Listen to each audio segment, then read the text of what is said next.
I'm delighted to be joined by Anthony, $1 million Crolla. We've got some massive fights coming up. But first, I want to look at some of your greatest nights, right? I remember it was years ago. It was at the Football Museum in Manchester. I remember going to the open Yes, workout for you and yes, Ismael Barroso. And he came over to the fans. And I remember he gave me a fist bump. And he had one of the hardest fists I've ever felt in my yeah. life. So what was it like being in with the guy? Because A he was a few serious people said puncher. that, and no, he hit that hard. He was listen. It's only so recently he's still got going. He had some big wins. He should have been a world champion. Really, I know he was interim, but he was very hard done by in one of the fights.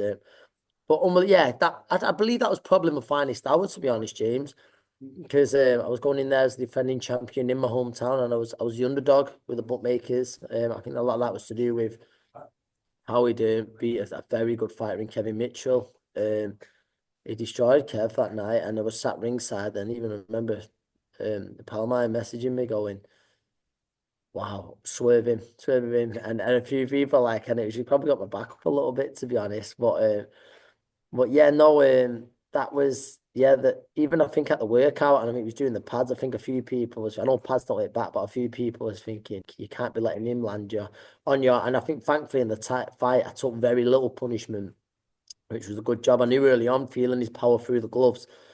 If I get hit too often here, there's a great chance I could be on my back. So I think that made me extra, you know, more switched on. And no, it was one of my great nights, one of my finest hours. Yeah, the body shot to finish it was tremendous. And what was it like for you and Joe, obviously? Because you constructed this game plan where Yeah, you've got this massive puncher and you went right at him. yeah, it was. I think that surprised a lot of people, and it was, Joe was always brilliant coming up with, the game plans, and that was one of them. I think everyone thought, I think, he said we're going to go right into the eye of the storm, and I think I knew sort of from the weigh-in the day before, I could just sense body language. I'm not very clever or pretending some body language gets up. I thought what these think. This is a matter of this is going to go a few rounds, and I think as well he punched himself out. He didn't respect that. I think he thought it was just going to punch through us. And then when that didn't happen, when you're tied in a boxing ring, it becomes a very lonely place. Yeah, it most certainly does. But you were never really lonely because you had that massive Manchester fan base who always came out, gave you Yeah, huge support. And I remember one of the nights in the Manchester Arena, it was you versus Ricky Burns, and he brought this yes. massive army over from Yeah, Scotland. fair And play, the you did. noise, yeah, the noise was incredible. It What was was it like being brilliant. in Yeah, that? there's a great atmosphere that night. There's a great atmosphere. And Ricky's a great guy and he's a pal of mine. And I think the crowd played a part that night. I think, I always think I was always very relaxed, but I was a little bit nervous that night. I think, a lot had gone in the build up. It was one of the first, remember you, Fury, Joe Parker boxed a few years before, but it was one of the first boxing shows back at the arena, since the tragic night with the Manchester bomb and stuff. So it was, I just felt there was a lot riding on us that night. And I thought I probably, no disrespect, I probably made it a little bit harder work than I should have done, but, I'd done enough. And it was a good win for me beating a freeweight world champion to beat Ricky on points it was a good win for me. Yeah, and you've done so much in your career, gone overseas. You obviously had the Lomachenko fight, and I think it's before you fought Linares. I think you went to Barcelona for the training camp. So, what was Yes, the? yeah, that's the So, one. tell me a little bit about Barcelona. What was that like? Oh, Barcelona was great. Oriol, man. What a guy. I want to keep reminding me there. I'll just try and get in touch with him. Great guy he was.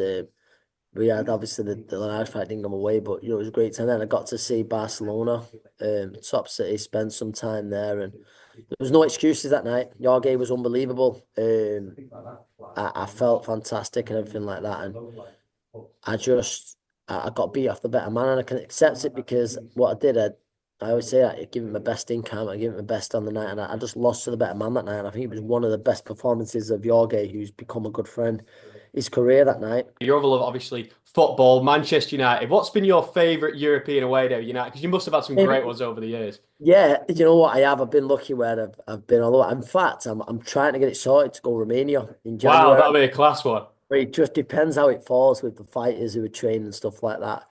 If I can get over for a few nights, but that'd be brilliant. I like the wacky ones, which my favorite one.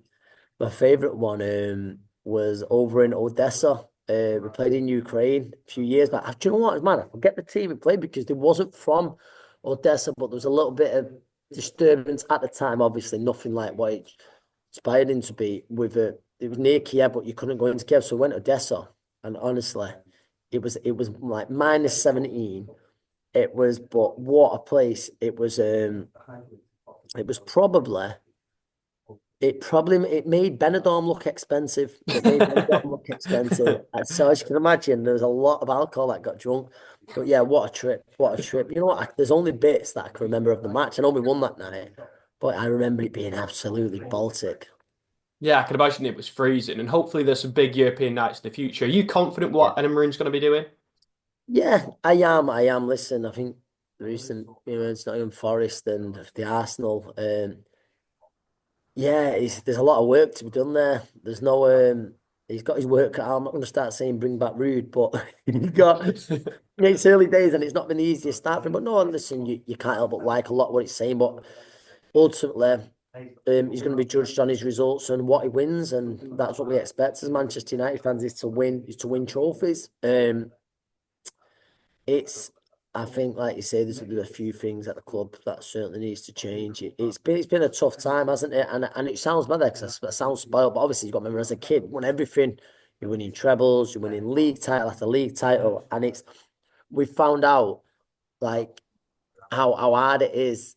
We've got to realise we're a bit behind the leaders in the league, and I don't mean just the leaders. I mean like the leading clubs, and it just makes it that much worse. As recently, our two biggest rivals in Liverpool and Manchester City are the teams that have been dominating. So it's been a tough one to take as a Manchester United fan. But I do believe that time will change. I think Amorim is the man for the job, but only time will tell.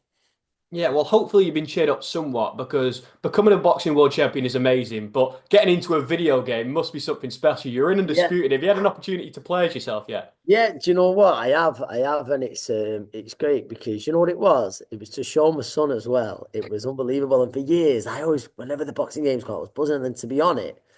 It was a bit of a big deal to me, and like the fact I can show my son, and then there's kids who come up to us at the amateur shows and say, "Ah, I'll play with you out undisputed," and it's very nice touch from them. Most certainly, and it's great to see what you've done. But your brother, it looks like he's going to go on to do incredible things in the Yeah, sport. I'm glad you said my brother because too many people are saying thinking it's my son. Maybe a little bit, man. I mean, but yeah, no. Listen, he's done really well. My brother, he's 6-0 now. Five knockouts after his debut. He's all five have gone inside the distance, and four of them have gone in a round.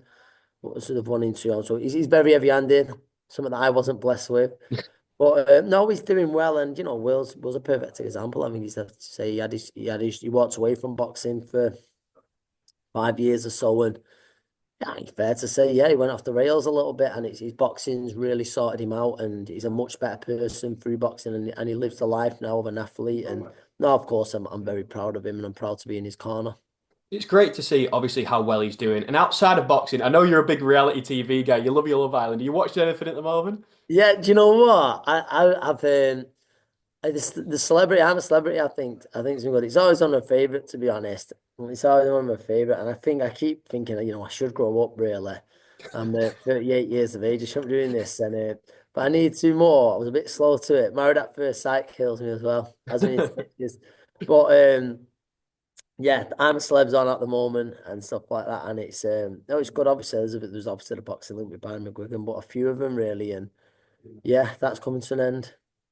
How do you reckon you get on in the jungle if you got the call? I think I'd be okay. I think I'd be okay, and that's yeah, no, it's confidence because I've been used to having to starve myself at time. The tests like creepy crawlies don't really bother me, but I don't know. I think yeah, the hunger. I think that looks the hardest thing, doesn't it? How Mm. hungry everyone gets, but that'd be the biggest experience. If you ever got the call to do one of them, it'd certainly be the jungle.